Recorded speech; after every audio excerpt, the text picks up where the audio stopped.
va bien, parce qu'on lit beaucoup plus ce qu'on appelle les béatitudes dans le livre de Matthieu plutôt que dans l'évangile de Luc. Pour l'un, Matthieu, c'est le sermon sur la montagne, et pour l'autre, le discours dans la plaine. Grosse différence et premier paradoxe de ces béatitudes.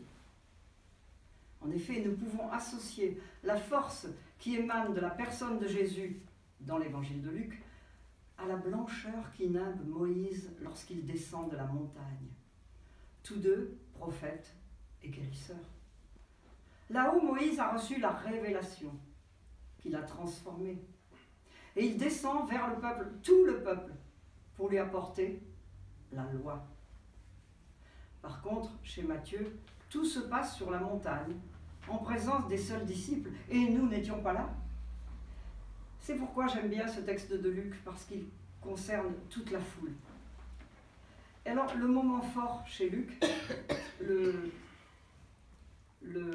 verset que je n'ai pas lu dans le texte, mais peu importe, vous comprendrez, il émane de Jésus une grande force. Et toute la foule le suit pour le toucher et être guéri de ses démons et de ses maladies. Alors effectivement, qu'il descende à la rencontre de la foule et qu'il opère des guérisons, alors bien sûr, tout le monde court à sa suite, et forcément, ils sont chauds bouillants pour l'écouter. Et il va falloir ouvrir grand les oreilles pour adhérer, comme dirait Chouraki, car ce matin j'ai lu la Bible dans la version de Chouraki, et je vous en parlerai après, réagir et adhérer à cette provocation du Christ, car il va falloir s'accrocher. Mais ce n'est pas nouveau, les paroles et les actes de Jésus sont toujours une provocation. Comment serait-il autrement pour donner toute sa force à un enseignement qui veut nous faire réfléchir sur nous, sur notre société, sur notre relation à Dieu, réfléchir sur nos convictions intimes. Christ nous invite à une conversion continue, et ici, très radicale au paradoxe des béatitudes. C'est une prise de conscience de notre impermanence, et qui va nous faire passer dans un autre état, libéré et allégé. Parce que cette lecture nous rappelle constamment que pauvreté et richesse sont des états éphémères qui ne concernent pas que nos biens présents ou absents, mais notre dépendance à ces biens. Si vous avez des richesses, dit le psalmiste, n'y mettez pas votre cœur. Or, le cœur n'est pas le siège des sentiments, mais c'est le centre du pouvoir décisionnel. Dans le livre de Sophonie, au chapitre 3, au verset 12, Dieu dit « Je maintiendrai au milieu de toi des gens humbles et pauvres qui cherchent refuge dans le nom du Seigneur. » Ainsi, le Christ s'adresse directement à ceux qui pleurent. Luc évoque des situations pénibles qui rappellent que la chose essentielle est l'amour du prochain. Le starter, le mot-clé de cette énumération, c'est le mot « heureux ». Alors, justement, je fais référence à la version de Chouraki, parce qu'elle est mot à mot calquée sur le texte grec, peut-être vous le savez. Alors, makarios, c'est le mot grec, et il est utilisé par la Septante. Et il résonne encore aujourd'hui, je l'ai entendu en Grèce, dans la liturgie orthodoxe. Et en Grèce, parce que c'est un mot grec. Voilà, en Russie, c'est un autre langage, et en France aussi. On le traduit généralement par « heureux », mais Boutier le traduit par « debout » et Chouraki en « marche ». Ça lui donne tout à fait une autre substance. Alors, en marche, point d'exclamation. Et Louis Pernaut, un bon théologien protestant, considère que c'est une erreur de traduction. Que j'aime quand les avis sont partagés, ça fait avancer le schlimblick. Et du coup, nous voilà encore plus perplexes. Heureux, debout, en marche, pas tous derrière Macron, mais à la suite de Moïse et du Christ. C'est la voie, le chemin du bonheur. Mais de quel bonheur? Enracinées dans le terroir du judaïsme, les béatitudes sont une forme de félicitation qui suppose la constatation d'un bonheur déjà réalisé. Jésus proclame le bonheur de la personne que la béatitude décrit. Il ne s'agit pas d'une promesse pour l'avenir, vers le royaume, mais une déclaration pour le présent. Car vivre dans et pour l'attente du royaume, c'est déjà être mort. Il est impératif de le vivre au présent comme seul sens possible et d'ajouter au bonheur l'espérance. D'ailleurs, dans le texte grec, il n'y a pas de verbe dans les premières béatitudes, ce qui signifie que c'est le présent imposé. Alors l'espérance, ce n'est pas une attente, c'est une dynamique. Nous sommes acteurs de ce bonheur, jamais passifs. Et si c'est une utopie, comme le dit Théodore Monod, ce n'est pas l'irréalisable, mais l'irréalisé. Et puis c'est un chemin de confiance que je suis en sachant que je n'en tirerai pas toute seule, par moi-même, et que c'est trop lourd tout ça pour mes frêles épaules.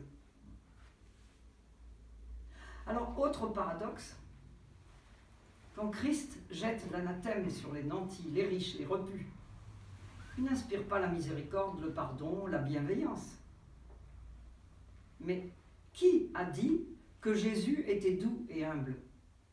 Doux quand il chasse les marchands du temple à grands coups de fouet, peut-être même, qui sait, à grands coups de pied au derrière. Humble quand il se proclame roi des Juifs et fils de Dieu, et jouant avec Hérode. C'est pas moi qui le dis, c'est toi. Non, mais quel aplomb.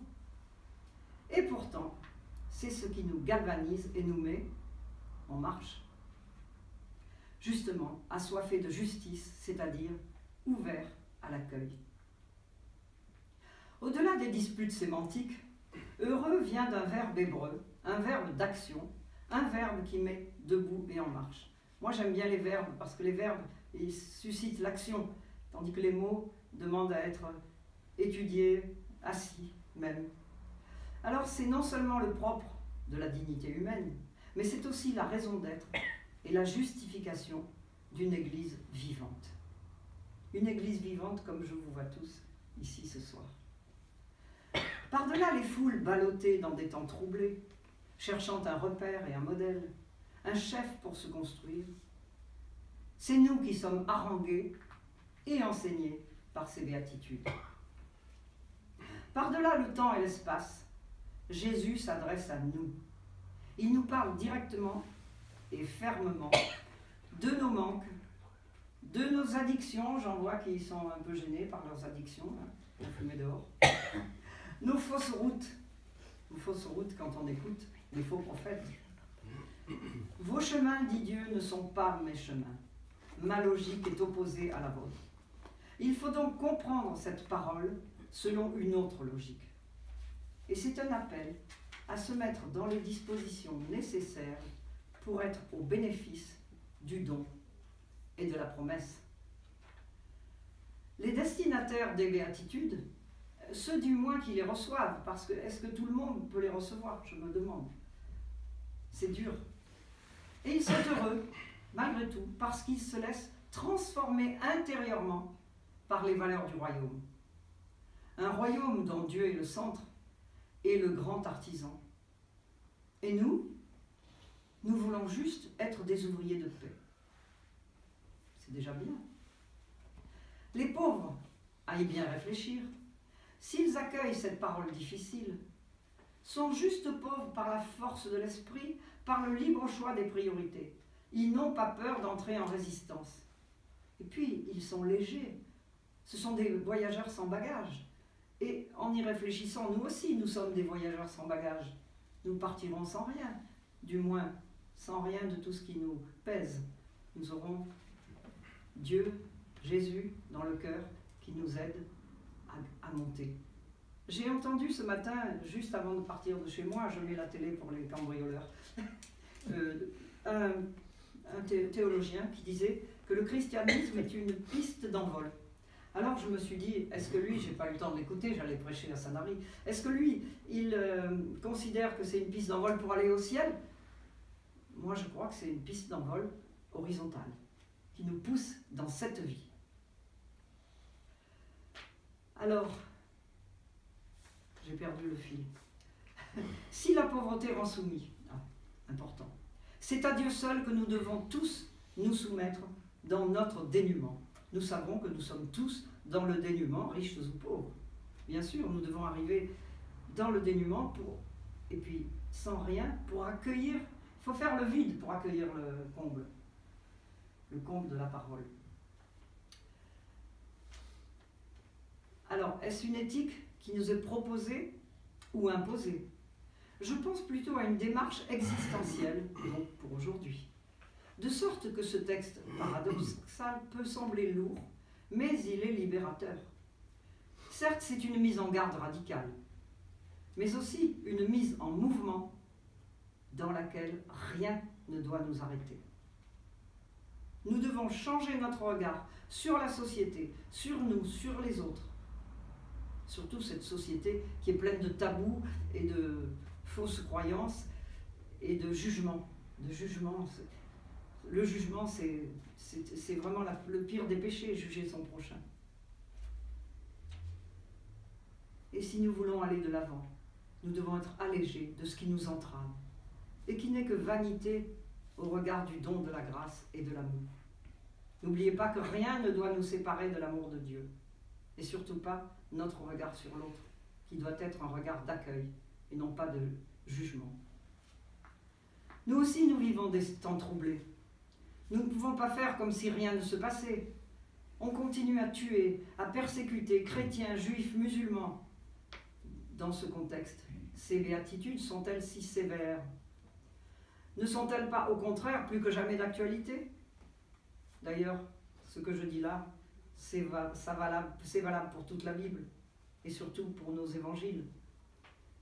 Alors heureux, debout, en marche, chacun selon son rythme et sa sensibilité. Chacun le sens de sa vie. Suivons le chemin où le Christ marche à côté de nous, devant nous, avec nous. Libre, confiant, convertissons-nous aux béatitudes. Car après 2000 ans, dit encore Théodore Monod, je l'aime bien lui, il serait peut-être temps d'essayer l'évangile. Et vous savez que ça vaut le coup. Amen. Amen. Amen.